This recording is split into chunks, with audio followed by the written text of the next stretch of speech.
कितनी भी कमियां रही हो, परंतु एक अच्छी बात आम आदमी पार्टी के नेताओं में ये जरूर है कि आखिरी में गलती मान लेते हैं। एक बार जोरदार तालियां। कि तू इधर उधर की ना बात कर, तू इधर उधर की ना बात कर, ये बता कि काफिला कैसे लुटा। जब वो स्वाति मालीवाल को अपने घर में बुला करके उसके साथ दुर्व्यवहार कर सकते हैं, तो आतिशी जी आप भी कोई दूर नहीं है। कल को आपके लिए भी कोई घटना दुर्घटना ना हो, इस बात की मुझे चिंता है। रेखा जी शुरू करेंगी, चलिए।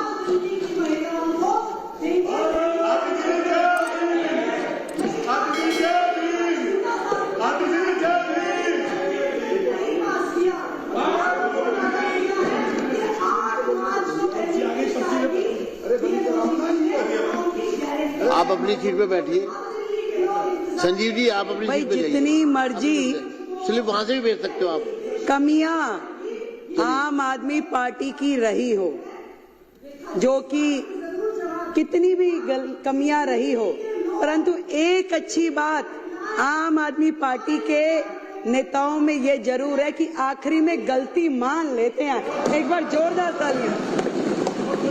आज स्वयं आतिशी बहन ने कहा कि हम बाकी सारी चीजें जो उन्होंने एक्सेप्ट करी, आप सबने जो कही बहुत बढ़िया बात है। और इसी प्रकार केजरीवाल जी ने स्वयं माना कि मैं यमुना साफ नहीं कर पाया, मैं पानी नहीं दे पाया, मैं गलती मानता हूँ, मुझे और समय दे दिया जाए। ये बहुत अच्छी बात है कि आखिरी में आकर के अपनी गलती मान लेना भी एक गलती का सुधार है। अध्यक्ष जी, मैं तो केवल इतनी बात कहूंगी कि आतिशी बहन, हमारी इस सरकार में मेरे अलावा 4 बहनें हैं। मुझे चिंता होती है आतिशी जी की, बहन है हमारी, कि आतिशी जी आप केजरीवाल साहब का इतना साइड ना लीजिए, इतना साइड ना लीजिए। और आपसे कहना चाहूंगी कि तू इधर उधर की ना बात कर, तू इधर उधर की ना बात कर, ये बता कि काफिला कैसे लुटा। और आज केजरीवाल जी आपको यहाँ फंसा के न जाने कौन से बिल में घुस गए हैं। जब वो स्वाति मालीवाल को अपने घर में बुला करके उसके साथ दुर्व्यवहार कर सकते हैं, तो आतिशी जी आप भी कोई दूर नहीं है। कल को आपके लिए भी कोई घटना दुर्घटना ना हो, इस बात की मुझे चिंता है।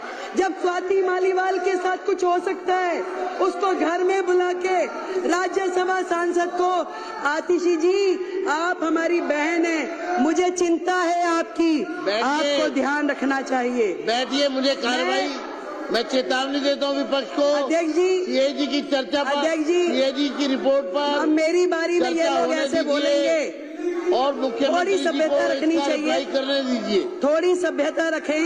आप साथी हो हमारे, थोड़ी सभ्यता रखें। बात ये भी नहीं है कि अस्पताल में हेल्थ विभाग के द्वारा जो बजट दिया गया वो उपयोग हुआ कि नहीं। बात ये भी नहीं है कि कितने बेडों की जरूरत थी और कितने मिले। बात ये भी नहीं है कि दवाइयाँ जो चाहिए थी जनता को वो दी नहीं गई।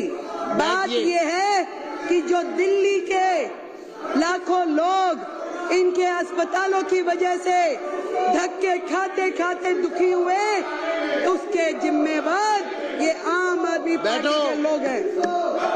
आप सीएजी से मत भागिए, बैठिए। आएंगे, चिंता मत कीजिए, बिल्कुल आएंगे। अभी आप सुनने का मादा रखिए। अभी ये देखिए ये लोग क्या करते हैं, जब इन्हें पता है कि अब इनकी और उंगली है। आपकी मैडम का उसमें नाम है क्या? आपकी मैडम का नाम है क्या? मार्शल जनरल सिंह जी को बाहर ले जाए।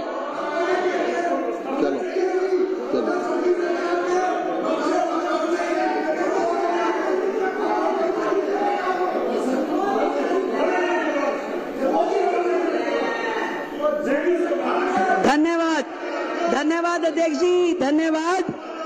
धन्यवाद। इस तरीके से हाउस का समय बर्बाद करना असल में तो इनकी नीयत ही नहीं है। इन्हें मालूम है कि ये जो रिपोर्ट अभी तो केवल मात्र 2 रिपोर्ट सदन पटल पे लाई गई हैं तो इनके होश उड़ गए हैं।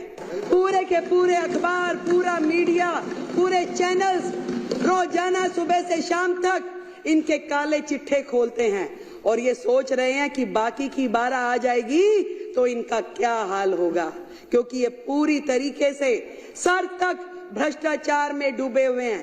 केवल ध्यान डाइवर्ट करने के लिए अलग अलग प्रकार के मुद्दे लेकर के आते हैं। मैं आपको अध्यक्ष जी बताना चाह रही थी कि सिर्फ ये विषय नहीं है कि जो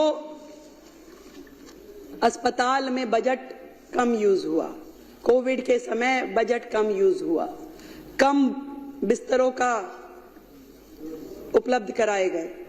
बात यह है कि उस समय के दौरान जो लाखों लोगों ने तकलीफें सही, जो मरीजों के दिल पे गुजरी, जो पूरी तरीके से अस्त व्यवस्था देख करके डॉक्टरों के मन पे गुजर रही होगी, वहां के स्टाफ पे गुजर रही होगी, जो परिवार जानों के साथ घटनाएं घट रही होंगी, आज उसको सोचिए तो दिल दहल जाता है। शर्म आनी चाहिए उनके माननीय विधायक को कि जब अशोक गोयल जी कोविड की चर्चा कर रहे थे, परिवारजनों के मरने की बात कह रहे थे, शमशान घाट पे जगह नहीं मिल रही, ये बातें कह रहे थे, तो वो विधायक मुंह खोल के जो हंस रहे थे, शर्म आनी चाहिए। मैं आज इस सदन के माध्यम से ये पूरा का पूरा दिल्ली सरकार का स्वास्थ्य विभाग और दिल्ली सरकार के अस्पताल स्वयं बीमार हैं, खुद ही बीमार हैं। इसको इलाज की जरूरत है। पहले एक एक उनका डिपार्टमेंट, एक एक चीज, डॉक्टर बेबस है, पूरी व्यवस्था बेबस है। आपदा के पिछले ये 10 साल स्वास्थ्य के नाम पे केवल भ्रष्टाचार हुआ है अध्यक्ष जी, केवल भ्रष्टाचार। केवल वो मुद्दे नहीं है जो इस सीएजी की रिपोर्ट में है। बात यहीं खत्म हो जाती तो और बात थी, बात तो अभी शुरू हुई है। अभी तो इनके काले कारनामे खुलने शुरू हुए हैं। आज जब मैं अधिकारियों के साथ बैठी और मैंने उनसे पूछा कि बताइए भाई क्या है, तो मुझे ये समझ में आई कि मरीजों को नकली दवाइयां और नकली मरीजों को असली पेमेंट की गई उनके नाम पे असली पेमेंट की गई। और मोहल्ला क्लिनिक की तो जो हालत है, मोहल्ला क्लिनिक की तो ये हालत थी जहां मरीज भी नकली, जहां पे टेस्ट भी नकली, जहां दवाइयां भी नकली, परंतु एक चीज असली रही, पेमेंट असली हुई है, बाकी सब कुछ नकली। कितने मरीज आते हैं, अस्पताल बंद में भी पेमेंट हो जाती है। करोड़ों रुपए की मोहल्ला क्लिनिक के नाम पे पेमेंट्स हुई, परंतु उसकी कहीं से कहीं तक कोई भी अकाउंटेबिलिटी नहीं है। सफाई के नाम पे घोटाला, दवाई के नाम पे घोटाला, टेस्ट के नाम पे घोटाला, इलाज के नाम पे घोटाला, बेड के नाम पे घोटाला, भर्ती के नाम पे घोटाला। घोटालों की सरकार केजरीवाल। अगर आप ये वीडियो YouTube पर देख रहे हैं तो हमारे चैनल को सब्सक्राइब कर बेल आइकन दबाएं, और Facebook पर देख रहे हैं तो हमारे पेज को लाइक करें। 8 मिलियन प्लस सब्सक्राइबर, आपके इस भरोसे के लिए बहुत धन्यवाद।